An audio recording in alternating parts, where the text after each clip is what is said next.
Cerca de unas 60 toneladas de petróleo se han derramado en una estación transformadora cerca de Oslo, la capital de Noruega, tras un robo realizado el pasado domingo en esta planta energética. El ladrón, tras acceder por un agujero en la valla que rodea las instalaciones, habría presuntamente abierto la tapa de la parte inferior del transformador, provocando el vertido. Det ser ut til at noen har brutt seg inn og skrudd av et deksel nede på transformatoren, og så latt det stå åpent sånn at det rent ut masse olje. Las autoridades policiales aseguran en un comunicado que no tienen pruebas que confirmen el sabotaje de la estación transformadora, un emplazamiento encargado de disminuir la tensión eléctrica para que llegue a los hogares. El operador nacional Statnett cree que sí se trata de un robo y un sabotaje deliberado. El crudo derramado habría llegado al río Sandvikselva, el cual desemboca en el fiordo de Oslo, la capital, que se prolonga durante más de 150 kilómetros hasta llegar al mar. Se trata del reservorio de truchas más importante del país. En una escena inimaginable hace unos meses, el lunes, el ministro interino de Asuntos Exteriores sirio representó a Damasco en una conferencia de la UE sobre el futuro de Siria. La UE redobló su apoyo a la transición del país tras la caída de Al-Assad, prometiendo 2.500 millones de euros adicionales y comprometiéndose a realizar más inversiones si las nuevas autoridades dirigen el país hacia un futuro inclusivo y estable.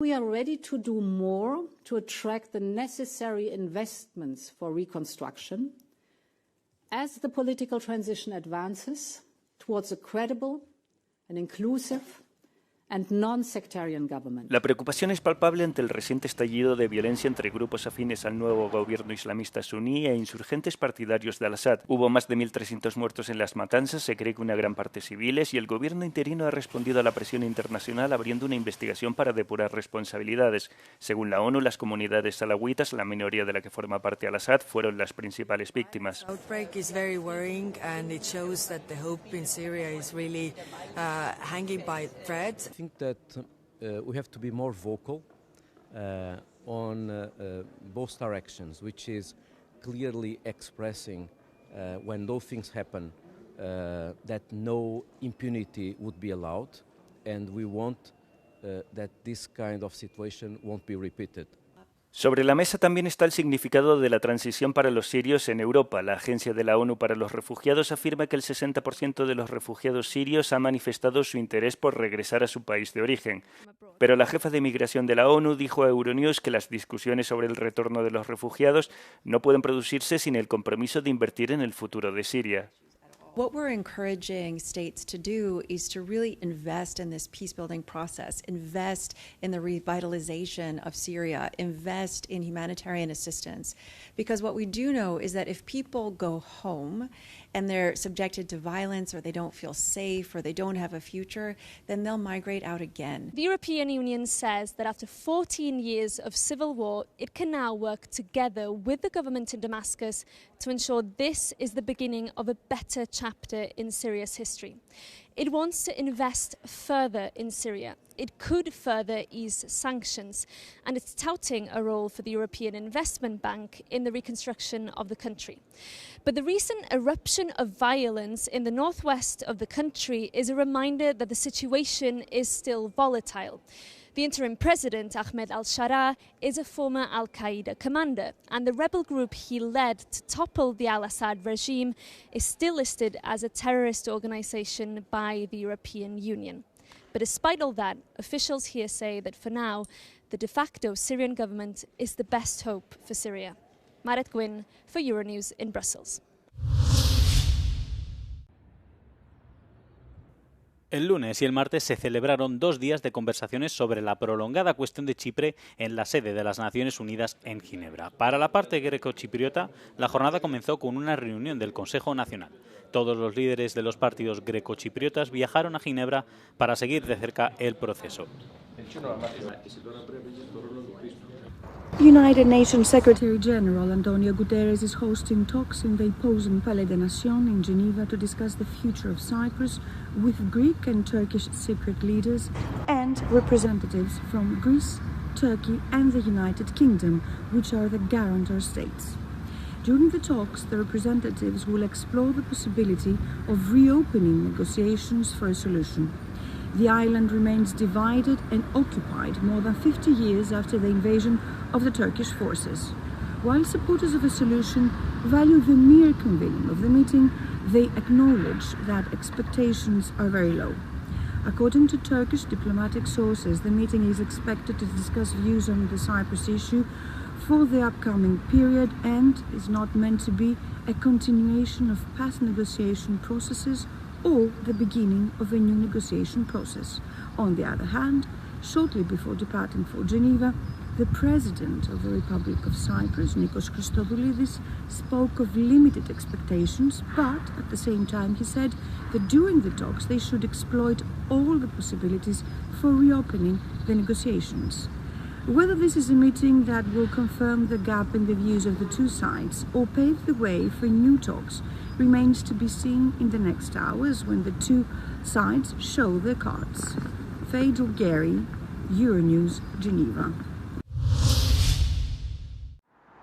Following an order from the court of Bosnia and Herzegovina, the country's border police have issued a central arrest warrant for Milorad Dodik, Radovan Višković and Nenad Stevandić. This means that any police officer in the country who encounters Dodik, the president of Republika Srpska entity, the prime minister Višković and Stevandić, the speaker of the National Assembly, must arrest them immediately.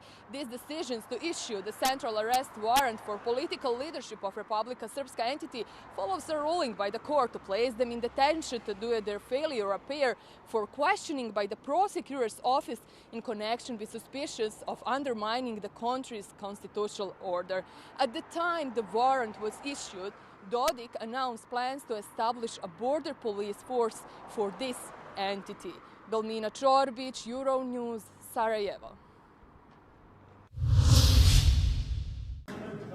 El expresidente de Georgia, Mikhail Saakashvili, ha sido condenado a otros 4 años y medio de prisión, con lo que su pena total asciende a 12 años y 6 meses. Este lunes, un tribunal condenó al exmandatario, que estaba acusado de cruzar ilegalmente la frontera de Georgia al regresar de su exilio en Ucrania en 2021, cuando fue inmediatamente detenido. Saakashvili, que presidió el país entre 2004 y 2013, había sido condenado anteriormente por cargos de abuso de poder y malversación de fondos que los partidos de la oposición han tachado de motivación política. Se me juzga por atreverme y conseguir transformar Georgia en un estado de éxito, por derrotar a la corrupción, por esforzarme por el pueblo y no por mi propio bolsillo, explicaba este lunes en una llamada por videoconferencia en el tribunal. En 2003, Saakashvili lideró las protestas de la llamada Revolución de las Rosas. Durante su tiempo como presidente, reorientó la política de Georgia hacia Occidente y emprendió una ambiciosa reforma del sector público. En 2012, su partido, el Movimiento Nacional Unido, perdió las elecciones frente a la formación política Sueño Georgiano, que actualmente está en el poder y a la que se acusa de estrechar el cerco a las libertades democráticas, al tiempo que alejaba al país de la adhesión a la UE y lo inclinaba hacia Rusia. En el día en el que Italia conmemora a sus víctimas del coronavirus, los supervivientes de la pandemia se sienten más que agradecidos. Entre ellos se encuentra Sergio Monticelli, quien reivindica a los médicos que le salvaron la vida en este hospital de Roma hace ya 5 años. Mi ha fatto una grande emozione, si sente anche ritrovare il dottor Magliacani, vedere tutto il reparto, capire che qui ci sono passato e sono tornato a casa. Altri non lo hanno fatto. Sergio nos recuerda el momento en el que cambió todo para él durante su hospitalización. Tripli guanti, tripla mascherina, quindi erano veramente irriconoscibili. Però mi aveva colpito questo sguardo che era uno sguardo come se ti dicesse calma, pace, tranquillità, sereno, ci siamo noi.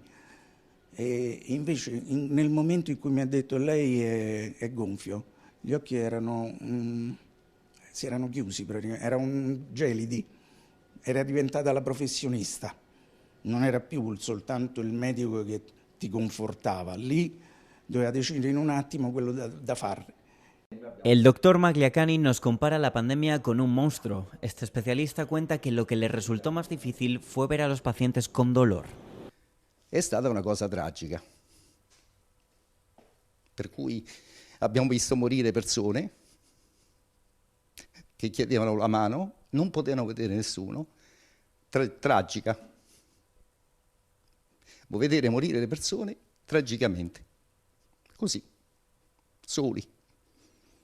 E quella è stata la cosa peggiore. Pero no todo el mundo se muestra agradecido por el trabajo que hemos hecho, nos dice el doctor Magliacani. Parte de la sociedad y las instituciones, expresa, parecen haber olvidado lo crucial que fue nuestro papel. Italia trata así de reivindicar a sus víctimas y a sus profesionales de cara a que en una próxima pandemia recordemos por qué los necesitamos. Desfiles, tréboles, carrozas y gaiteros. Cientos de miles de personas tiñeron de verde las calles de Dublín como cada 17 de marzo para celebrar la fiesta de San Patricio, el patrón de Irlanda. Una festividad muy visual que cada vez más se celebra fuera de las fronteras de esta isla. En todo el mundo las multitudes celebraron la cultura irlandesa en el Día de San Patricio. En Dublín participaron en el desfile unas 4.000 personas y decenas de bandas de música. En Estados Unidos muchas personas de distintos estados celebraron la fiesta de San Patricio, ya que el país cuenta con una gran diáspora irlandesa. La ciudad de Nueva York acoge uno de los desfiles más grandes y antiguos del país, que en esta ocasión cumplió 264 años. Como ya es tradición, Chicago tiñó de verde su río. Lo mismo hizo la ciudad de Vilna, en Lituania, tiñendo de verde las aguas del río Vilnelé. Vilna celebra cada año el Día de San Patricio con diversos actos y festividades.